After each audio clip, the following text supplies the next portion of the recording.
of the Nassau County Historical Society. And I want to thank everybody for attending the webinar today. We're looking forward to a very exciting program. We would like to know how you heard about this meeting. So I'm going to ask you to select items from the poll we're putting on your screen and submit it. We're going to give about 30 seconds to do that, and then I'll go further in the talk. Go ahead.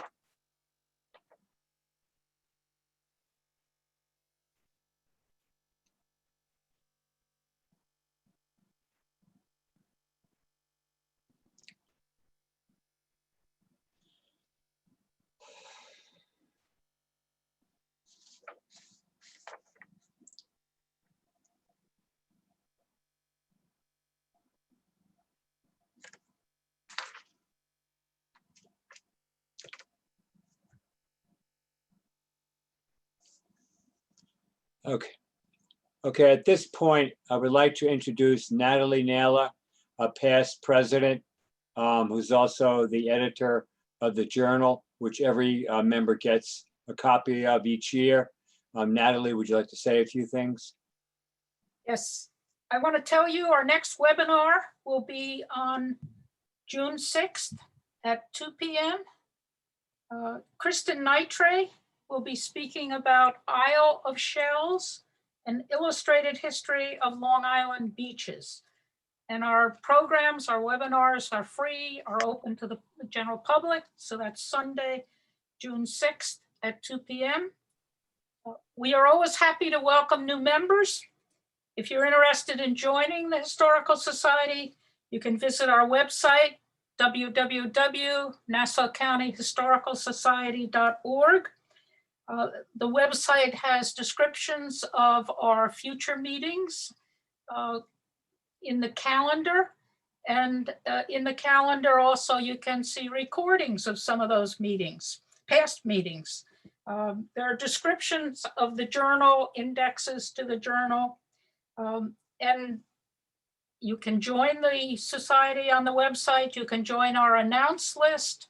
And if you're not ready to join, we always welcome contributions, donations, $5, $10, whatever you can contribute online. So I pass this back now to Scott. Okay, thank you, Natalie. Finally, when you log off from the webinar, you'll get a brief survey asking for your anonymous review of today's program. Your input is welcome and only takes a couple of seconds to complete. If you have a question, use the question and answer button at the bottom of your screen, and we'll answer the questions at the end of the talk. Before I introduce the speaker today, I would like to know that we are still considering having an October annual meeting at some venue, which will have to be arranged.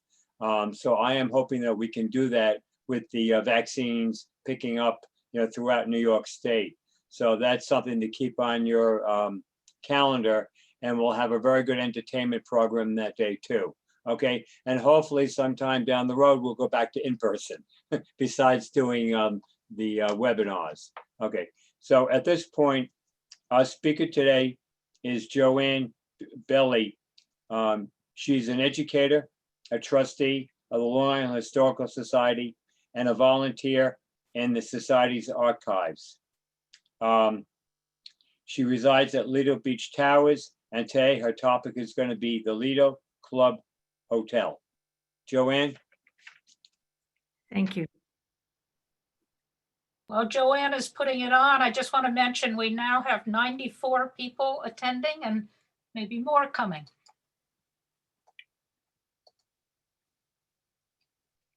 Okay, hello everyone, and thank you for coming. Thank you for joining this afternoon's webinar based on my recently published book, Images of America, the Lido Club Hotel. This book documents the history of the stately oceanfront Lido Club Hotel located in Lido Beach, New York, on Long Beach Barrier Island on the beautiful south shore of Long Island. Special thanks to the Nassau County Historical Society for hosting this webinar. In particular, I'd like to thank Natalie Naylor, Scott, the Society's current president, and Dave, the technical advisor. Today's presentation will run about an hour. It will include 43 of almost 200 vintage photos that are in the book. I have included as well 9 short videos that I feel really bring Lido's history to life. I will narrate the presentation and then try to answer as many questions as time permits. And after the questions, I think we'll have a special surprise. My love affair with the Lido Club Hotel began 26 years ago when I was looking for a waterfront home. The minute I saw the hotel, which had been converted to Lido Towers, a condominium, it was love at first sight. I purchased a condo within its stately walls and became passionate about its history. After I retired from my teaching career, I decided to devote a great deal of time to archival research. The book, A Labor of Love, was released in August 2020.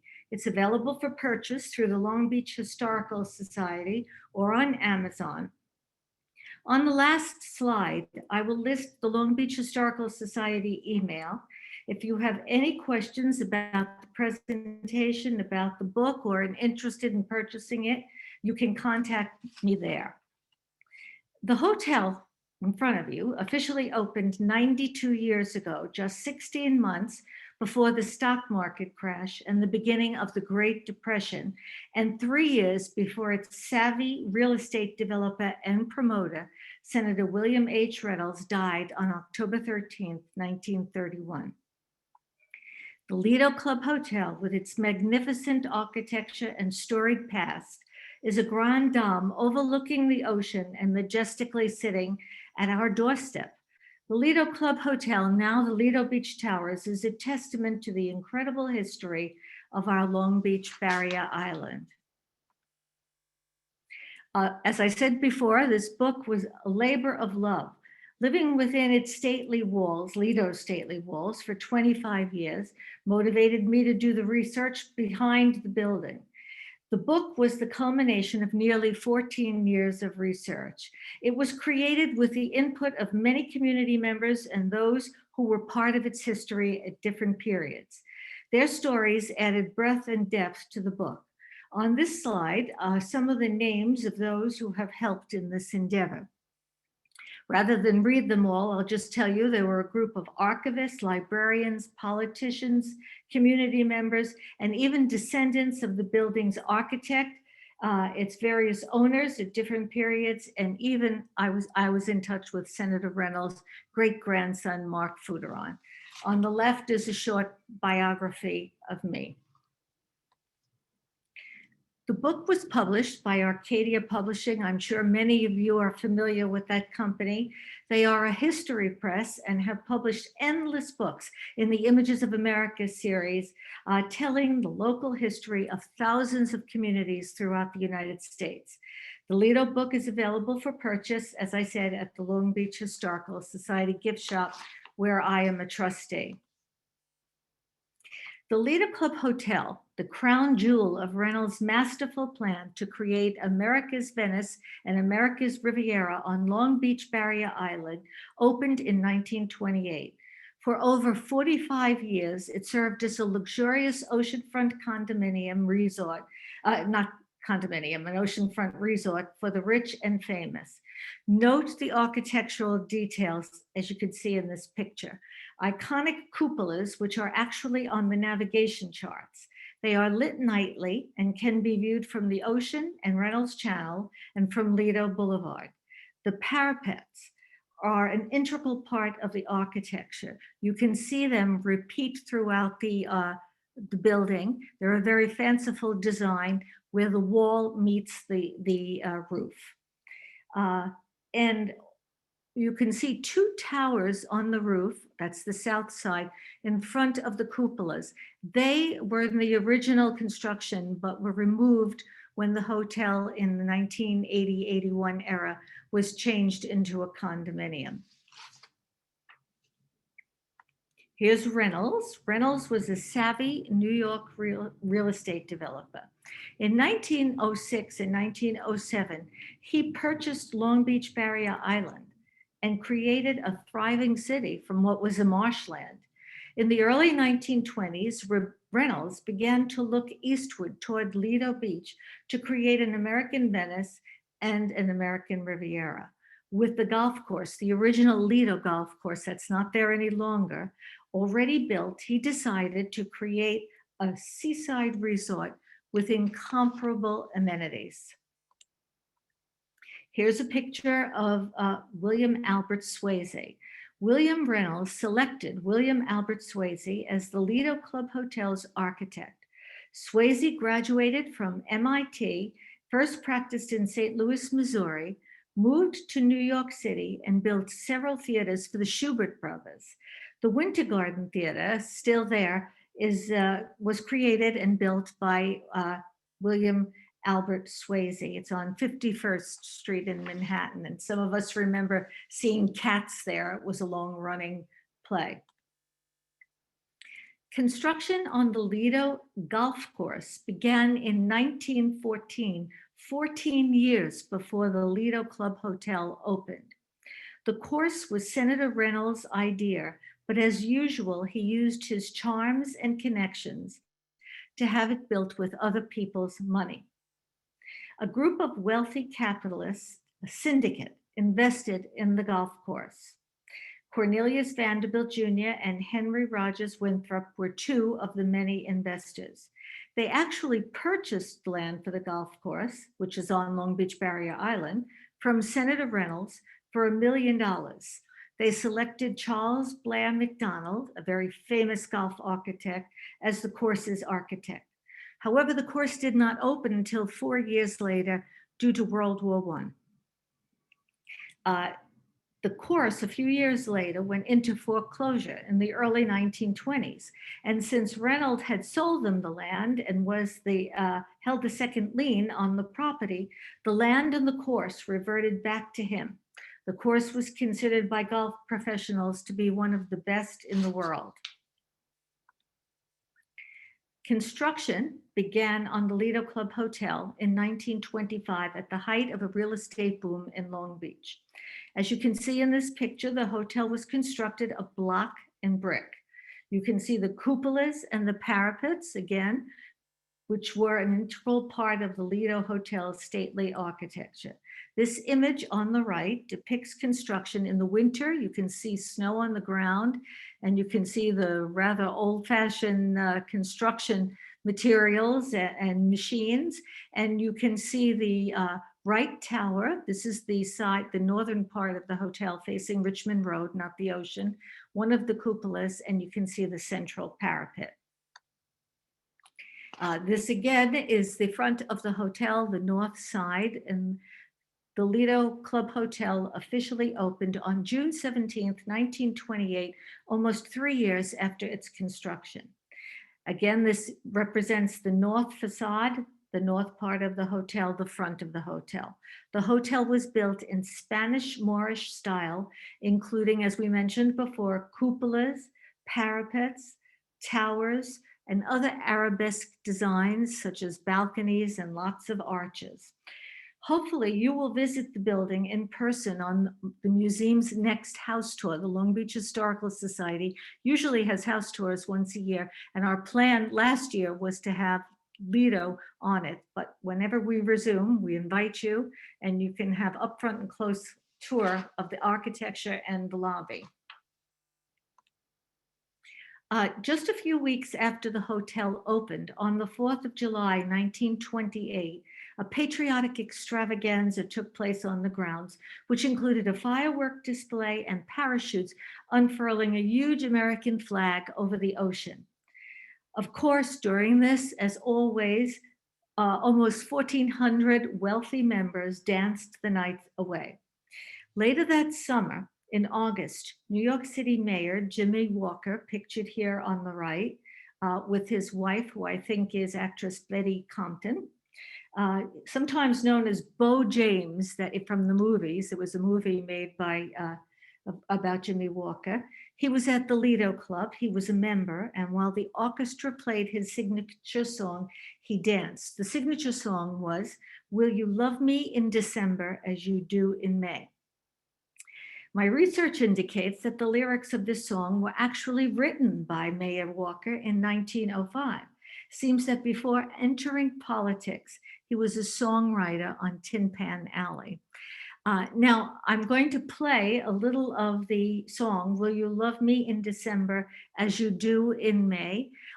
It's from YouTube. I put the link up there if you have any trouble hearing it, because I know sometimes there's a lag between on Zoom. So I hope that you get to hear it, but if you want to hear it later, you can tune into it. Will you love me in December as you do in May? Will you love me in the good old-fashioned way? When my hair has all turned gray, will you kiss me then and say that you love me in December as you do in May? Will you love me in December as you do in May? Will you love me in the good old-fashioned way? When my hair has all turned gray, will you kiss me then and say that you love me in December as you do in May?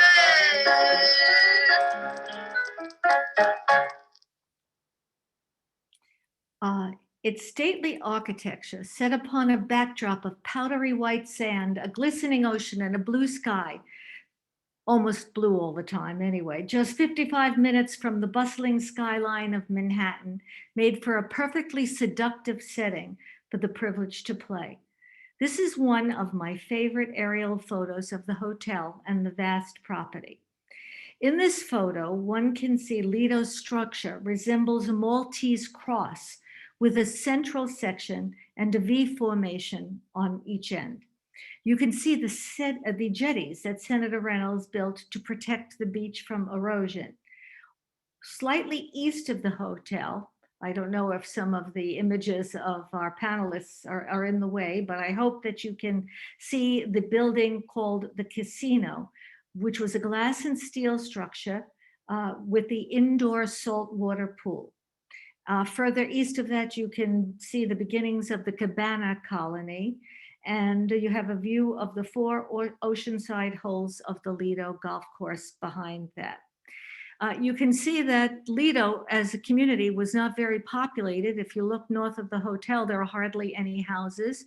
But if you look at the very tip of that picture, you can see that they're beginning to build and setting the plots out for what are some of the original 16 homes of Lido. And they are called, at least by locals, the quads. Up until a month ago, all 16 of those homes survived, but unfortunately, one was demolished by a new owner and a very modern building was put up. They were called the quads because they were 4 sets of 4 homes. Each home shared 2 walls with its neighbors, the side and the back wall. They were built by Reynolds shortly after he acquired the golf course in the early 1920s, and we hope that they too will be on the Long Beach Historical Society's next house tour. This Houston Hawley watercolor rendering is a priceless gem. It depicts Reynolds' dream for his Lido Club Country Club. In the west, on the left side, you can see the hotel. Moving east is the indoor oceanfront pool. The Olympic outdoor pool is behind that building structure where you see a tower. There is a cabana colony to the left of that. At height, it had about 475 cabanas in it. The Olympic outdoor pool that was behind some of those buildings was considered the largest at the time in the United States. And then the building right next to that is the Venetian Pavilion. And the Venetian Pavilion was built adjacent to the pool, and really they hosted most of their extravaganzas in season, and I'll tell you more about them later. The jetties that you see there were built from excavated rock from the New York City subway construction, those in particular from the 8th Avenue subway. In 1980, when the hotel officially closed its doors for good, Mrs. Fisher, its last owner, found this rendering in the attic and presented it to the condominium. One of the early board members realized its historical importance and beauty, and she took the rendering to the NYU Institute of Fine Arts. There, a doctoral student kindly did all the restoration gratis as part of his doctoral thesis. Today, the Hawley rendering proudly, and you can see in the picture on the right, hangs in Lido Beach Towers' newly refurbished lobby. Hawley was one of the most prolific renderers of his time. In fact, the Museum of the City of New York years ago dedicated an entire exhibit to him, and he really did the renderings for some of the major and most famous buildings in Manhattan, including the Woolworth Building. And on the left, you can see the doctoral student working on the building, on the watercolor. It had to be taken out of its frame. It was damaged, it was ripped, and he put it together perfectly, and we're very, very proud of it. This postcard from Doug Scher's collection accurately shows the original colors of the block and brick hotel. Although most locals lovingly refer to the Lido Hotel as the Pink Lady, initially it was not pink. It was painted a pale yellow with some terracotta accents. We found this out when we hired a preservationist during our complete exterior renovation in the first decade of the 2000s. And the preservationist chipped away at the layers of paint and gave us historical information on the building's original color. I believe it was painted bubblegum pink after the Navy left after World War II. And although we knew as a committee and a board the color that it originally was, the committee we chose of residents chose to make it a salmon or pinkish-like color, which is its current color now.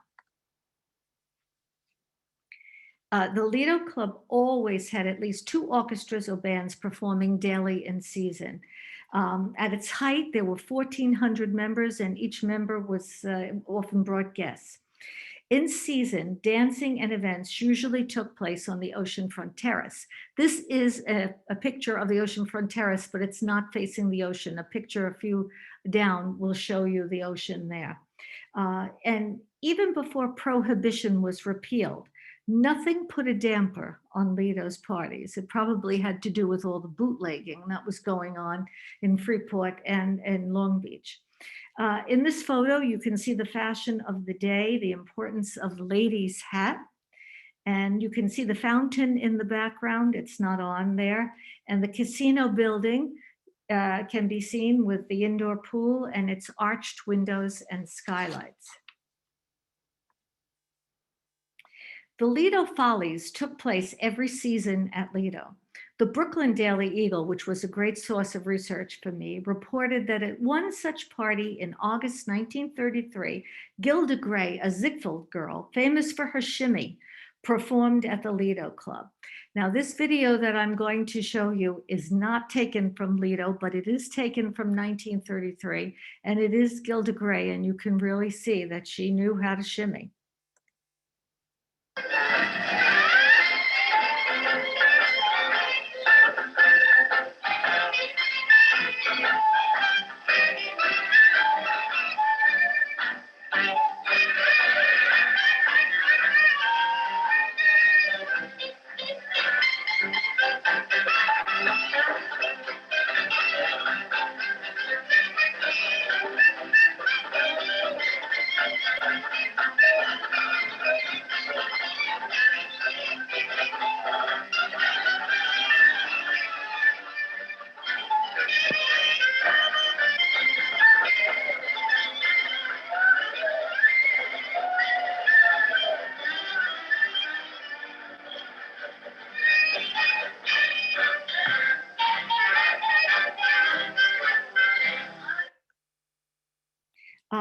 The top floor of the hotel with the arches housed many of the hotel's employees, and many of the members arrived with their own servants as well, and they would often stay up there.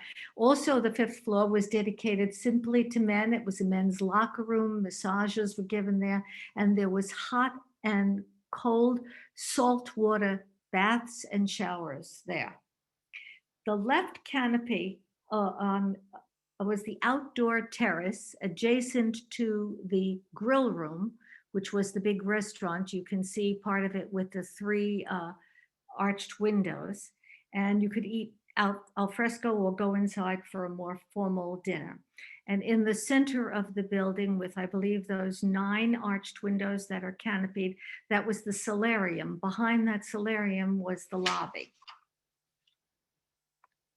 Here's the picture of the Oceanfront Terrace where you can actually see the ocean. It's a good view, and you can see the band and orchestra playing under the canopy, and the promenade. The promenade was a very important place for Lido guests. It started in front of the hotel on the west side and went right through all the property that I showed you in that rendering. It was a place to see and be seen.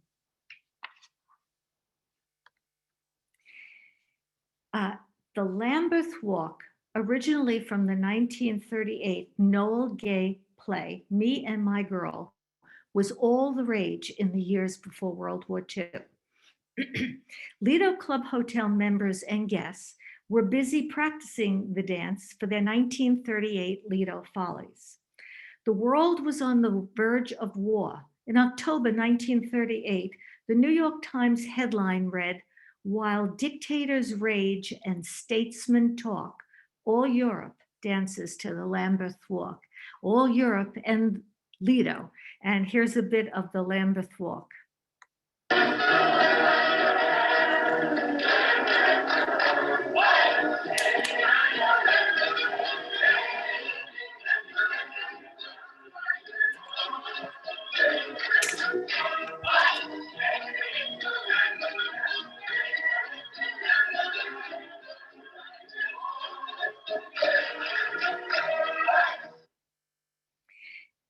This image clearly shows the beauty of the construction of the casino, the glass and steel structure that housed the indoor saltwater pool. This structure also included spa facilities, bowling, and table tennis. The arched windows and skylights were a source of natural light. In this picture, the crowds are watching a diving competition. I don't know if you can see the diving board with the diver on it between the 2 arched windows. There were many competitions that were held by the AAU at Lido to entertain the guests during the day, and it was a perfect venue for it. So they're watching a diving competition. You can see how well attended it is. Not in the book, but I had heard that from local historians that there was actually a retractable glass floor on this pool, and that in the evening, members and their guests were invited to dance on the ocean waters. In the mid-1930s, there were approximately 475 cabanas in the Lido Cabana colony. An additional fee of $300 was charged for the cabana membership. Later, there were 2-story cabanas.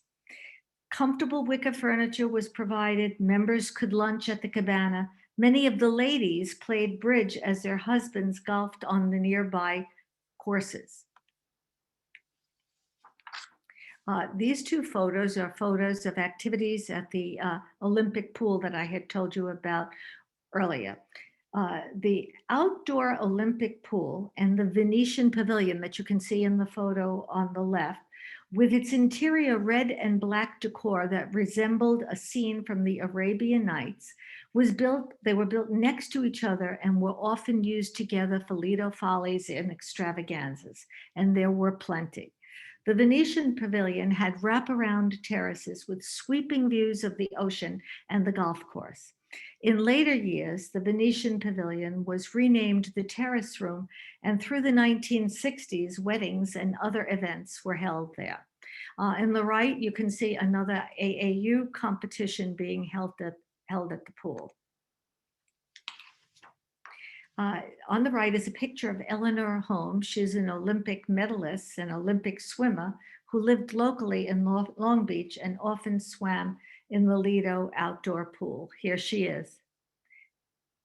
Recognize this young lady? Well, she's Eleanor Holmes, about to for a record in the backstroke at Starsboro, New York.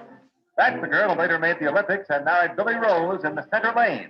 And she's out to win. Backstroke record holder, Eleanor Holmes.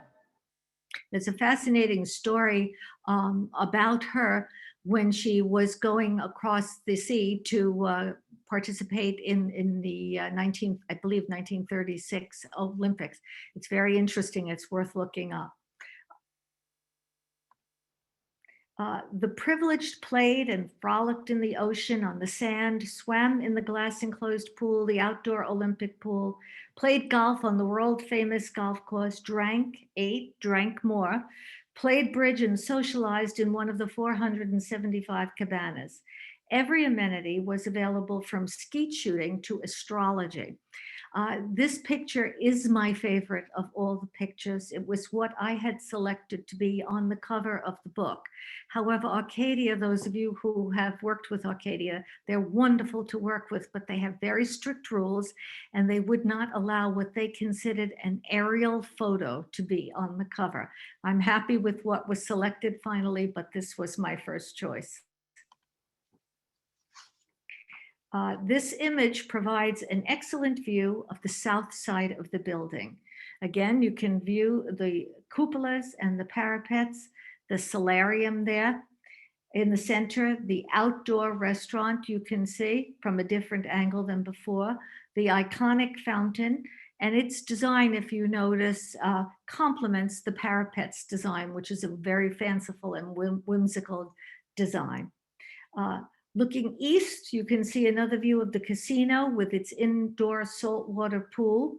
And you can see how close it was to the ocean's edge. And in the 1938 hurricane in the book, you can see a photo of it being basically overcome by a wave. Further east, you can see the cabana colony. Gypsy Rosalie, and this is her in later years, performed at the Lido Club Hotel in 1939, despite the hotel being in foreclosure. This was to be Lido's last season under Reynolds' ownership. The entire cast of Jack Kirkland's Broadway play, I Must Love Someone, including Gypsy in her first legit Broadway stage role, performed at Lido. This clip is from her TV show years later in San Francisco, but it gives you a glimpse of her stage presence.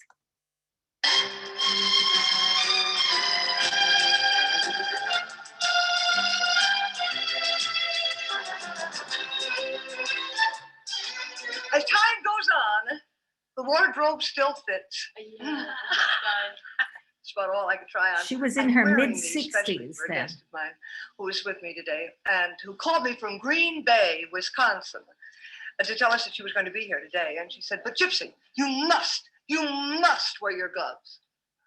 Because she said, "I have told all of my friends that you have a certain way of taking them off." Well, I haven't really. It's just that you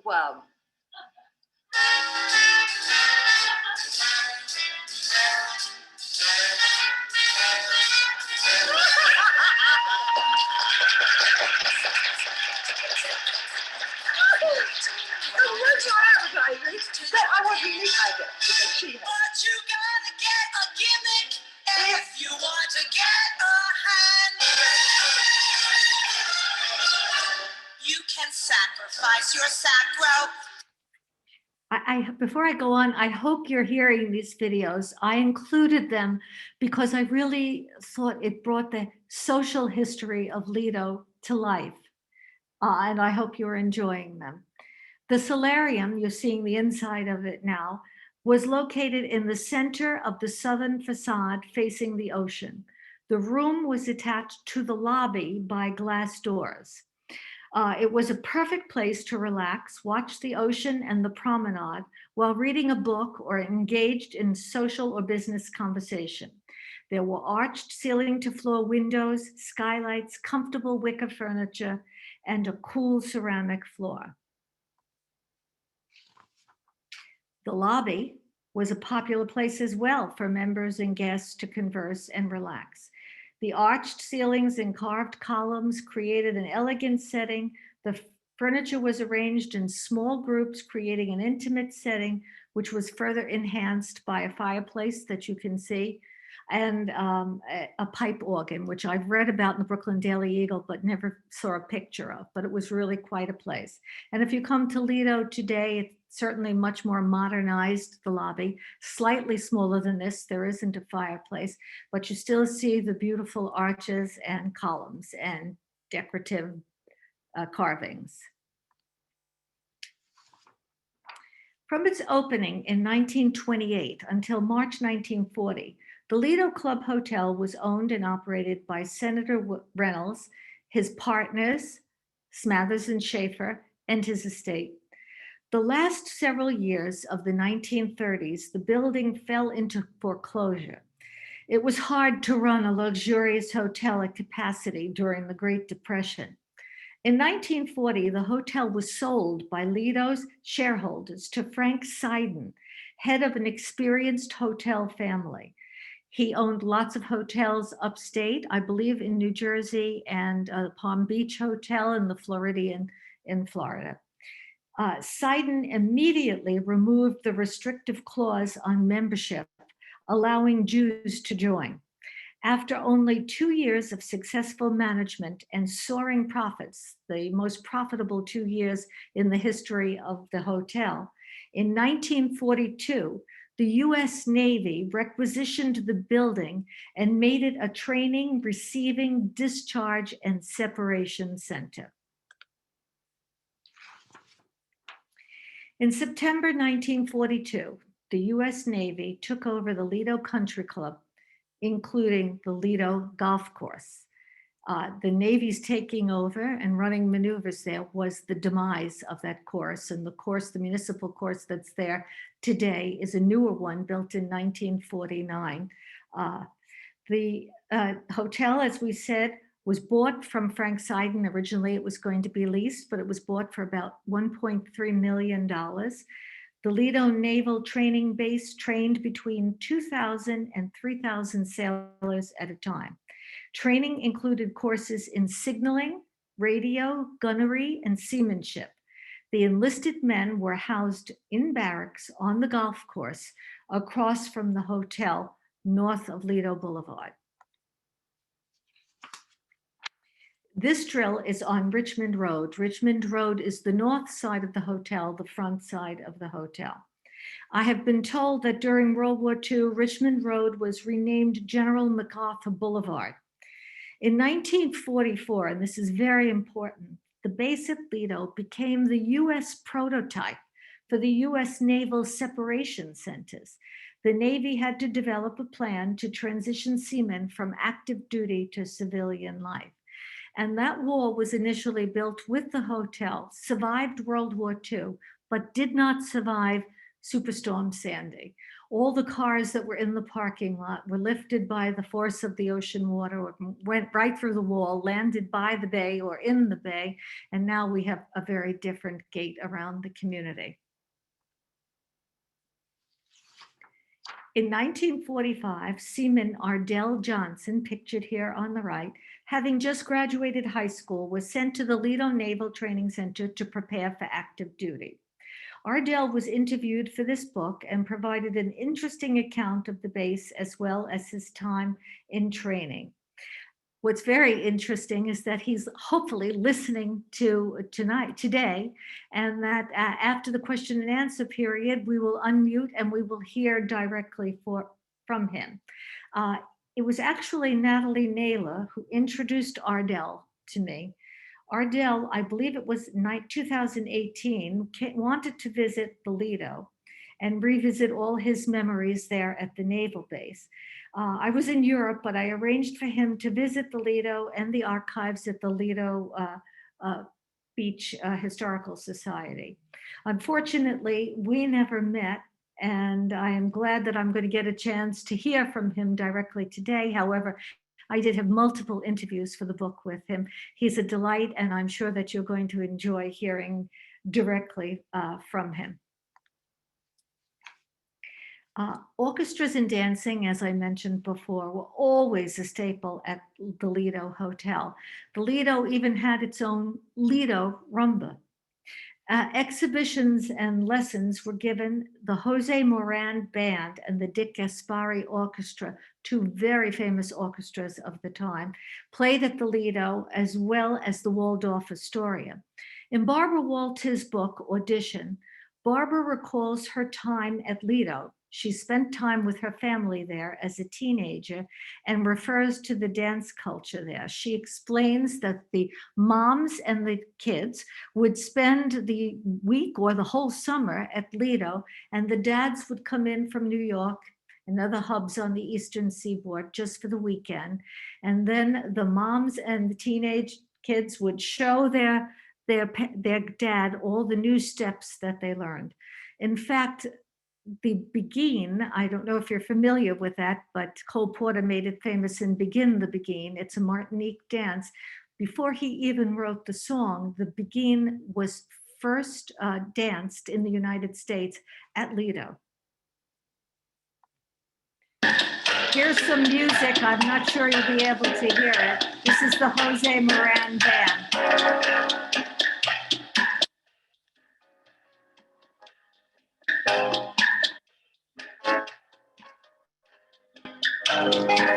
Can you hear it?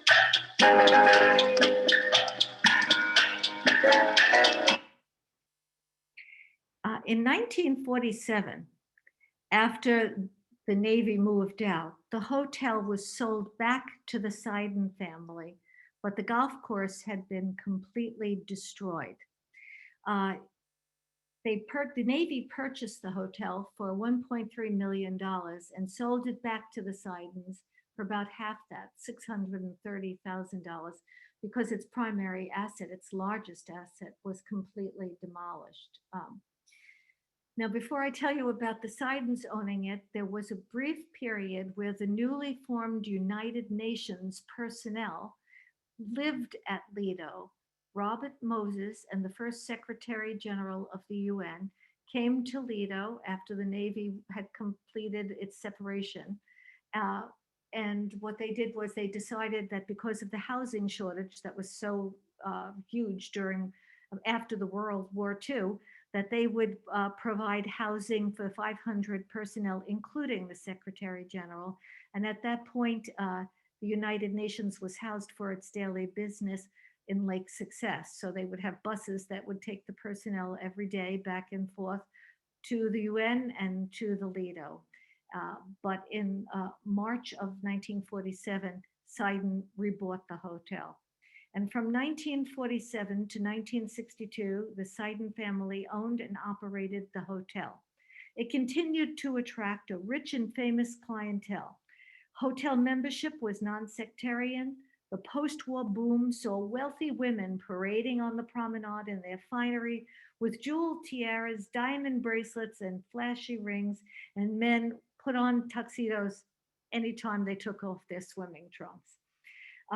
Seiden's son-in-law, Morton Sunshine, is pictured in the photo on the right. He managed the Lido property, later went on to manage lots of properties that the family owned in the Catskills.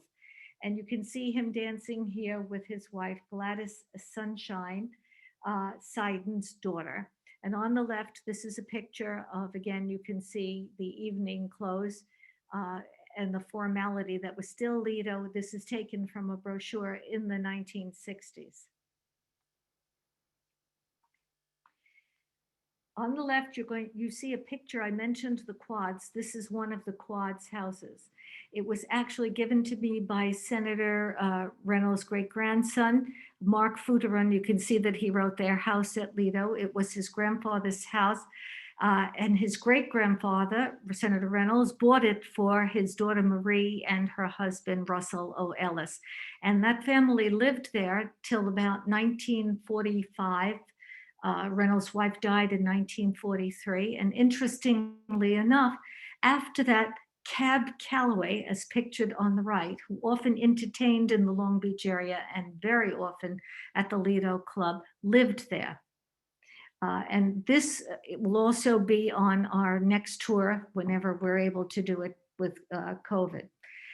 So it's very interesting that both Cab Calloway and Senator Reynolds' family occupied the same quad houses. And on the right here, this is a video of Cab Calloway. Now, he entertained very often at the Lido Club, living just a few blocks away. Pardon me. This video is not taken at Lido. I haven't been able to find any movies that remain from that time, but it was the same kind of performance that the people would have seen there at Lido at that time.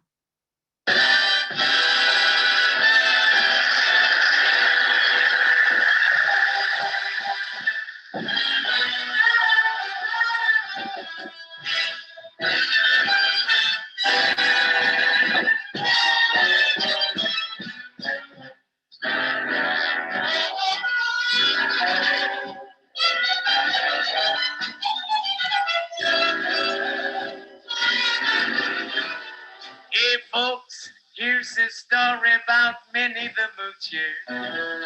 She was a low-down, hoochie-coocher. She was the roughest, toughest frail. Minnie had a heart as big as a whale. Heidi, Heidi, Heidi, ho! Heidi, Heidi, Heidi, ho! Heidi, Heidi, Heidi, hey! Heidi, Heidi, Heidi, hey! Whoa! Heidi, Heidi, Heidi, ho!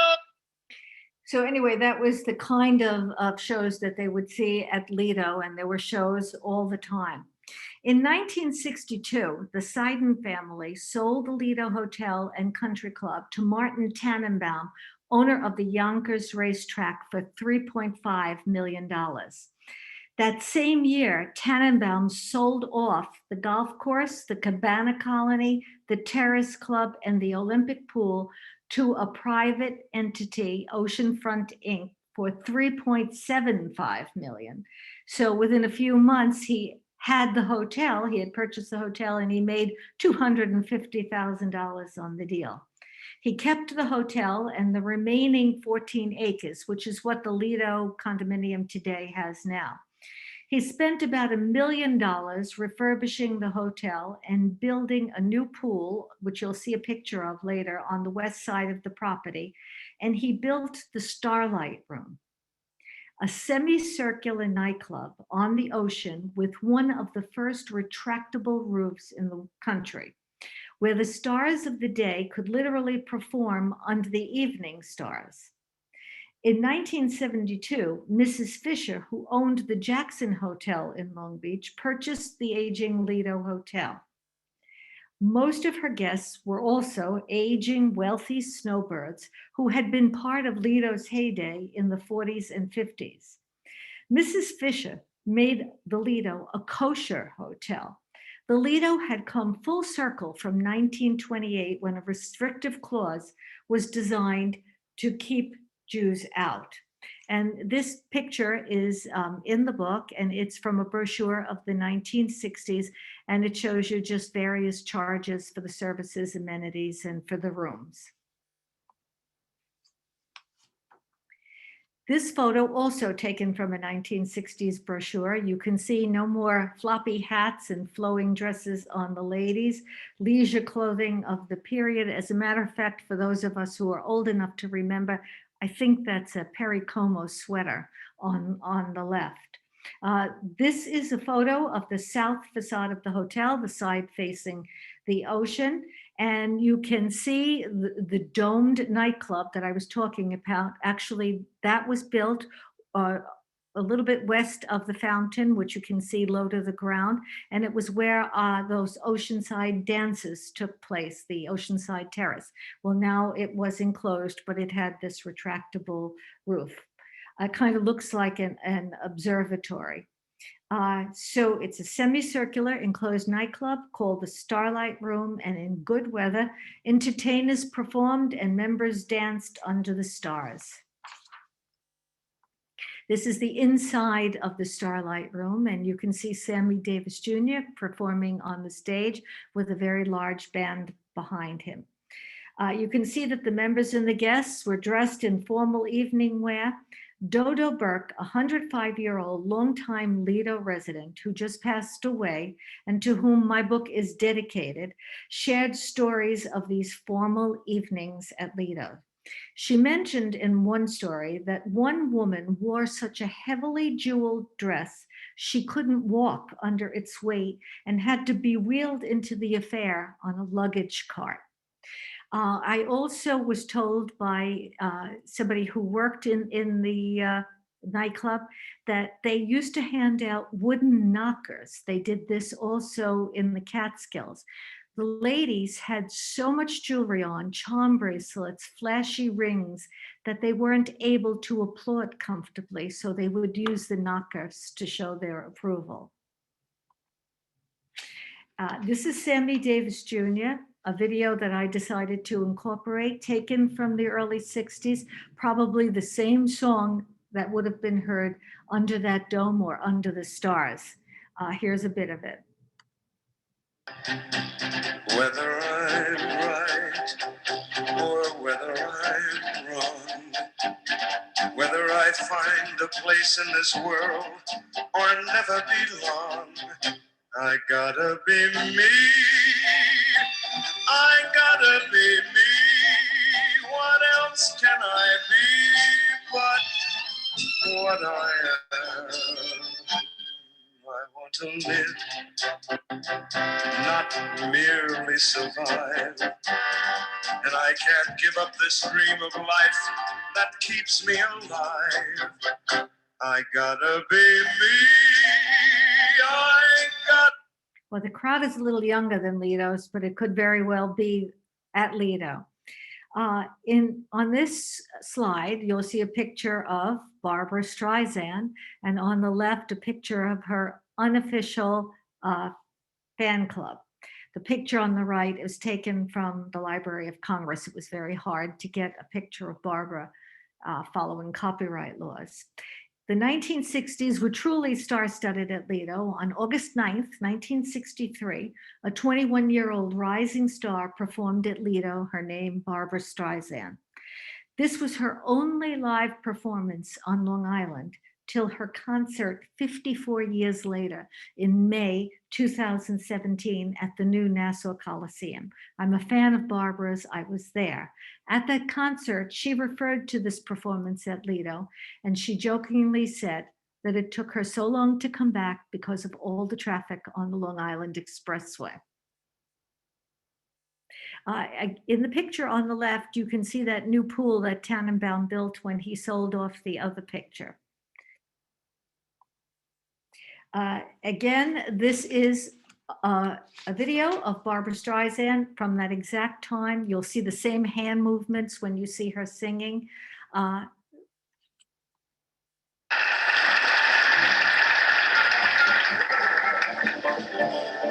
sky was blue, and high above the moon was new, and so was love.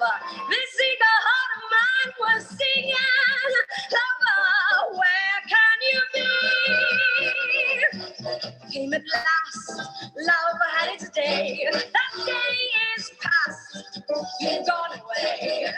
This aching heart of mine is singing, lover, come back to me. But I remember every little thing you used to do.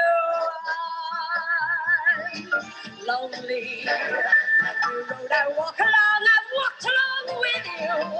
Well, no wonder I am lonely. The sky is blue, the night is cold, the mood is new, but love is old. And while I'm waiting here, the heart of mine is singing, lover, come to me. Whoa.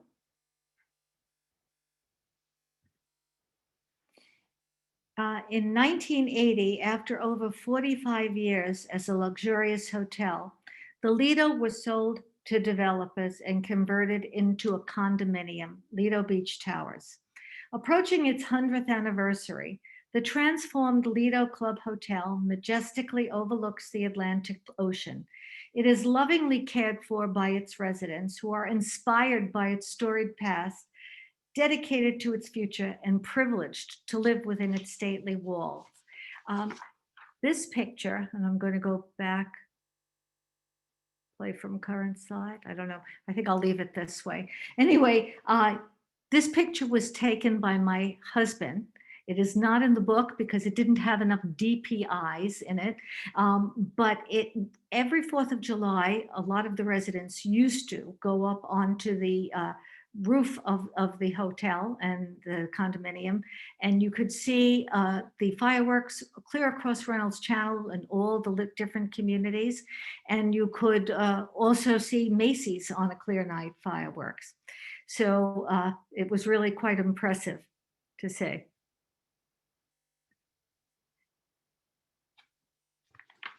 And the Lido Club Hotel, now the Lido Beach Towers, is a testament to our incredible history and our amazing future. I took this picture from a not so sunny day, but there's always a beautiful part of a day at Lido. And please note that I put in the information if you wish to contact me about the book or have any questions that are not answered today. You can contact me at info@longbeachhistory.org. I'm there relatively often. I'm the archivist. Thank you very much for attending. And now I will stop sharing and we will go to the questions.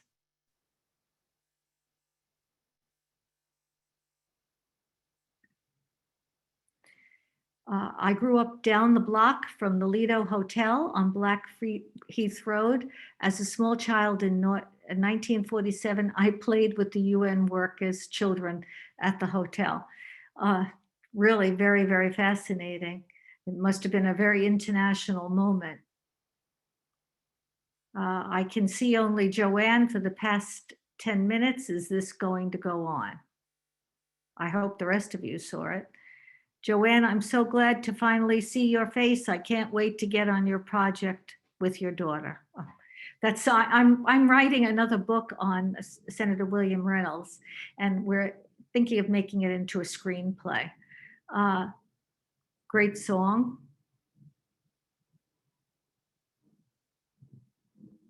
Between what roads are the Quads houses?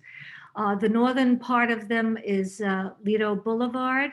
It's Blackheath to the west, Fairway to the east, and Hazard Road to the south. I wouldn't be surprised, but was original membership restricted? Yes, Senator William Reynolds, when he first opened the hotel and the country club, it was restricted. There was a restrictive clause. I have not found it anywhere in writing, but there was a restrictive clause, and management at Lido did everything they could to stick to it, unfortunately. Senator Reynolds also had a restrictive clause when he first started his first development in Long Beach, which is the estates.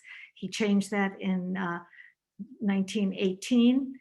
And of course, luckily, the restrictions dropped. Did the ocean waves ever hit the orchestra and the people eating on the outdoor terrace? No, I think they would have realized if there was inclement weather and hurricane coming, they would have cleared that out. To my knowledge, no one was ever hurt there. Okay, somebody said that they're hearing the videos okay. The videos are wonderful. Did the Casino, Cabana Pool, Pavilion, and Terrace Club get torn down after they were sold? Would they, along with the golf course, be on the land of Lido West? The answer to the second part is yes. That is where the Lido West was.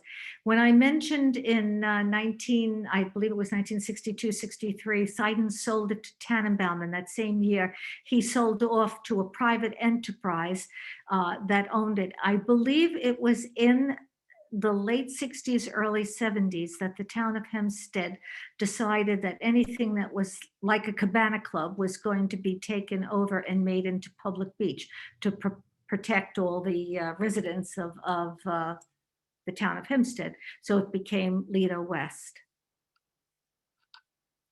And the golf course was demolished, as I said, during World War II by all the maneuvers that the Navy did there. And the new golf course, the one that exists today, a little further east than the other one, practically across the street from Marvell, that's a big marker for those people in Long Beach and on Long Beach Barrier Island, was built in 1949 with the help of Sidon and another very, very famous golf architect, Robert Trent Jones. How did Superstorm Sandy affect the condos? Well, like all of New York that's on the coast, we were greatly affected. We were hit by a lot of water and there was a lot of damage to the first floor where the infrastructure was. The building was closed for a year. And now with FEMA and loans that we took and the dedication of all of the residents, I would say, and I'm there 26 years, Lido is back better than ever financially and physically. Did you say that Senator Reynolds opened the hotel in 1928 and that he expired in 1931? Yes.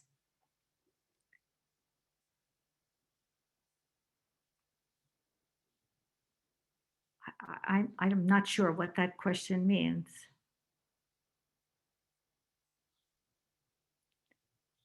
It would be nice to see all who attended in this space. Did you say that? Yes, I already answered that. Thank you for an amazing presentation. One of the aerial shots is a large house with a wall around it north of the hotel, knocked down around 1980. Do we know who the original owner was? Also, is the other house behind it Dr. Piscicano? Dr. Piscicano lived in Lido for a while, and I had the pleasure of meeting him. I know he had a house there. I'd have to get back to you on which house is which. I'm not sure. It's a good thing, but why did the developers turn the hotel into condos? Thank goodness, as most developers would have torn the building down. Yes, we're all very thankful that he saved it. Historically, we're thankful, and personally, I'm thankful. Mr. Engel, who was the head of the company that developed the condo and handled the conversion, is in his 90s and is still my neighbor at Lido. He never gave up on living at Lido or having an apartment there. I spent time there. My friends worked there in the 1960s. When I did a lot of these presentations last summer outside at the Long Beach Historical Society, I learned a lot from people who worked there. Actually, the hotel, and I never thought of it from that perspective, was a major employer through the years, especially for locals. Please tell us your name and the name of the book. My name is Joanne Bellai. I'm the author of the book. The book is the Lido Club Hotel, and it's part of the Images of America series. I was born and lived on Blackheath Road. When in the 60s, I would go to the area near the hotel. It seemed closed to me. I was never aware of evening entertainment there. When did it stop? Well, I think that it stopped in 1980 when the hotel officially closed. I think its real heyday was the 50s and the 60s. What happened during Sandy? I think I answered that already. The presentation is fabulous. It brings back so many wonderful memories. Oh, my parents were friends with Cab and Nuffy Calloway. Yes, and I have become friends with a woman who lives in the Quads who was very good friends of Cab Calloway and his daughter. Was the condo closed after Sandy? It was closed for a year because they needed to do renovations, and then we were all back in. Does the condo own the property to the north where I have seen a vegetable garden planted? Yes, we're on 14 acres and the land you're looking at is ours. And one of the things they started about 2 years ago, which is wonderful, is that we have vegetable gardens for all of the unit owners who wish to have it. Thank you. We live on the corner of Richmond Road in the Sidon's old house. It was torn down before Sandy and turned into McMansion. I thought so because actually I contacted Jonathan Sunshine, who was Sidon's grandson. He gave me a lot of the pictures and a lot of the information. He told me he lived on 100 Fairway Road. And when I go for walks, I look for it, and it's now, you're right, there's a huge home there, a McMansion in its place. I worked as the receptionist at the hotel when I graduated from college. I met some of the performers, that's right, Connie Francis and Edie Gourmet and Steve Lawrence, who lived in Lido. Grandparents stayed in hotels. I'd love to meet you. I wish you'd contact me at the email I gave, because you seem to have a lot to add. This is a living, breathing progress, and I have a lot more to write if you're willing to share it. I wrote a companion to Cole Porter, published in 2016. You sound fascinating. We want to hear more from you. Please contact me, anonymous. My father-in-law was the president of the Lido Towers from approximately 1998 to about 1997. I don't know if that's Mr. Burton that you're referring to. My in-law's condo was 2MM. Yes, I know them. It was Dan Burton who got me involved in the condo, and I spent about 15 years on the board after him. I know exactly where it is. Oh, well, thank you very much. Why did the city of New York never annex, city of Long Beach never annex the Lido Club Hotel? Well, geographically, about 99% of the hotel is in Lido, so I don't think that they would ever decide to annex it, since they're a city and Lido is a separate village. And I'm glad actually that they didn't. I think Reynolds had his plans for the hotel in Lido Beach because he specifically went over the line. Okay, so Dr. Pisacano lived at 2 Bunker Road. My mom taught Cad Calloway's girls and stayed friends with one of them until her death.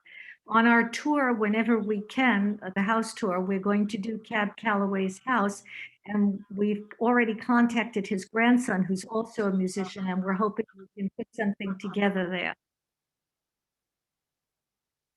Oh, Francine, I spoke to your brother a great deal. I'd love for you to contact me in the email I gave you. And I think that you were good friends with Jackie. Okay. When were the lower apartments around the fountains built? In 1980, the hotel closed, renovations began, and the conversion began. The hotel, those apartments on the first floor were built as part of the conversion to maximize sales space. My parents and their friends went to many of the shows at the club. They belonged there for many years. Any memories you are willing to share, please contact me.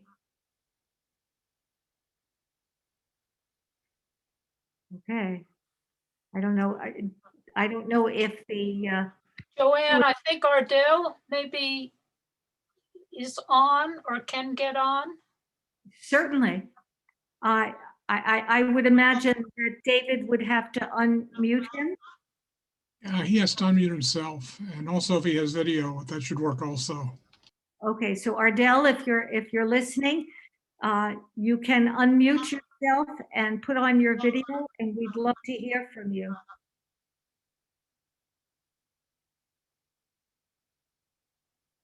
I see that the mic. Now I've got you unmuted.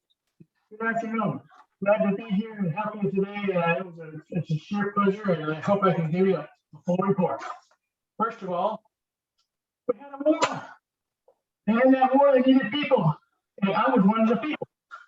Ardell, we're having a little trouble hearing you. Are you close to the microphone or? Where's the microphone? It's right here on the phone, right here on the. Okay, let me try here again. Is that better? That's much better. Thank you. Okay. Well, first of all, thank you for inviting me on your program. And I'll give you a little bit of what I know of New York and the camp. After boot camp, most of the fellows I was in camp with got shipped out to New York for basic training on invasions. And so in doing that, we had our barracks and we had our playground, or not playground, drill ground. And we had quonset huts to go into for movies, and we also had swamps outside the base. And a part of the training was out there. And what they were teaching us to do was how to advance. And so you would be in line, and there's like 12 guys in a squad and one squad leader, and he calls out an even number and an odd number, and you advance 10, 15 feet and fall down, and you wait for your number to be called again.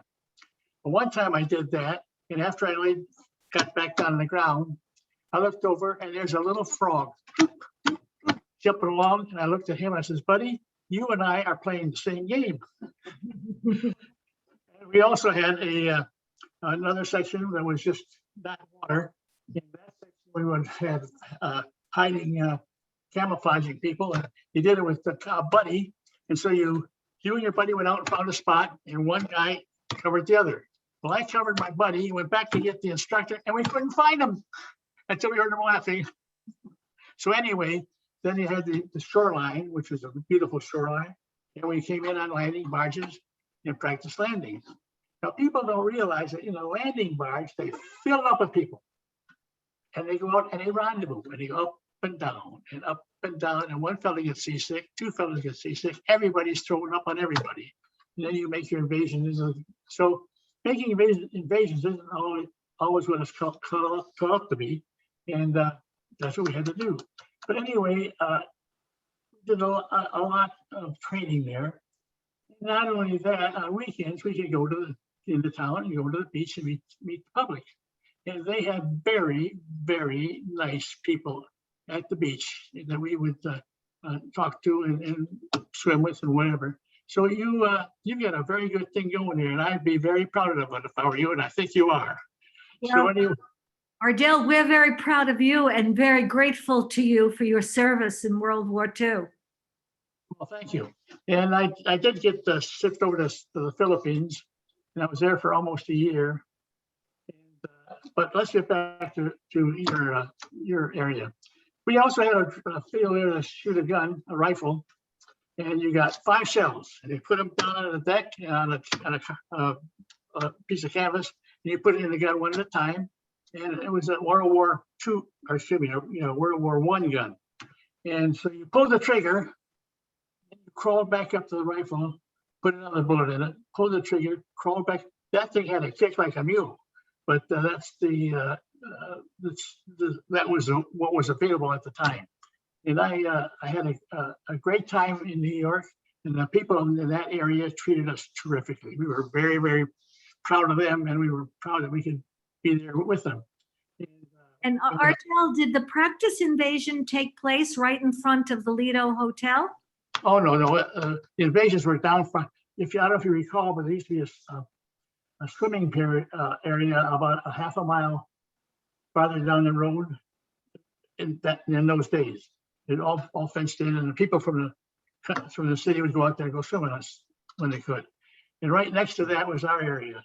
And we would have to go from the street and advance to the far end of the area, go over the big hills or whatever they were, and then the instructor wasn't around, and he told us he was over looking at the girls in the swimming area, and you got some the chief and one other fella, and so they said advance, and so we kept advancing over the hill, and there was the ocean, and no one's there to tell us to stop. It was a beautiful day, so my buddy says, "Here, hold my rifle." He dove in the water.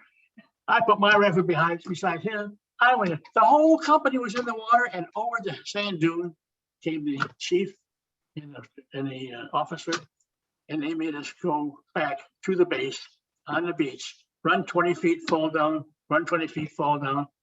We never did that again. Very different than when it was being used as cabanas for leisurely lunches, for sure. Yeah. Go ahead. No, you go ahead. I don't.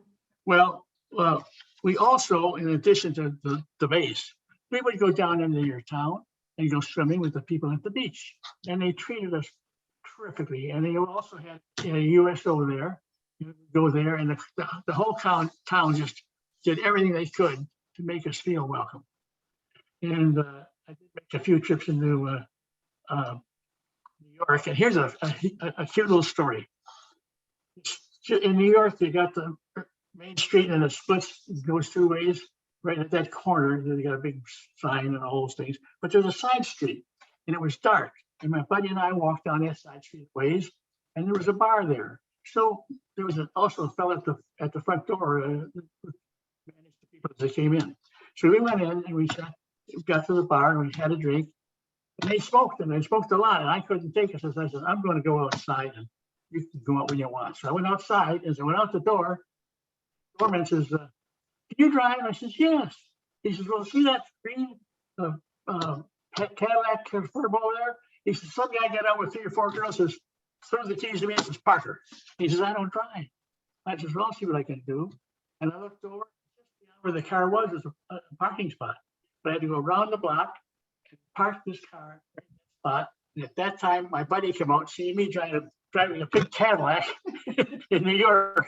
And all we were doing was walking and hitchhiking. New York is a heck of a town. Can you tell us a little bit about how the Navy used the Olympic pool for training?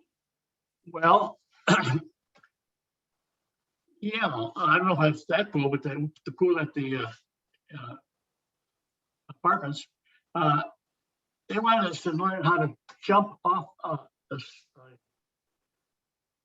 structure, like at the side of a ship, jump off with your life preserver on. They had to kind of had holes in like a vest. So they said, "Now grab the collars by your hands," so as you went down, they wouldn't come hit you in your jaw. So I was the first guy I wanted. They had 2 of them. My buddy was on this one. We both jumped at the same time. And he went, as he went through the area, he went over into my area. And he got down there first. So when I went down, he gave a kick to come up, and he kicked me. And so I floated to the ceiling, went over to the side of the pool, and laid down, and they says, "Stay there till we go home." So I didn't have a very good day that day. Well, we thank you, and we're so glad you made it through the war, and we thank you for your service. And I personally thank you for all your help in the book and all the diagrams that you gave me. And, you know, I know that Long Beach was wonderful to you, but I understand from Long Beach residents, when I had the pleasure of doing this presentation several times in person. And of course, I love the human back and forth. And a lot of the residents of Long Beach told me that they remembered that their parents told them that when the sailors came off the trains in Long Beach and they were heading to be discharged and separated from service at the Naval Center, that they willingly gave trinkets that they had collected from all over the globe. Yeah. When they traveled to the people. So you made friends and they reciprocated, and that's wonderful. And I still am hoping that maybe next year you can come up and visit and do a presentation live. Hopefully this will be behind us. Well, maybe one day we can do that. Thank you both. Okay. Okay. Just remember, smile. It's a great world. Okay. This is Scott Fairgrieve again. I want to thank Dave for doing a fantastic job as the Master of Communications. Great presentation. And Natalie, thank you for all your hard work on this too and arranging this. It was greatly appreciated. Excellent presentation. Really fascinating. We just want to thank everybody for coming. And please remember to take the survey when you log off from the meeting. Your rating is anonymous and your feedback is important to us. Okay, everybody have a great day and thank you very much for coming.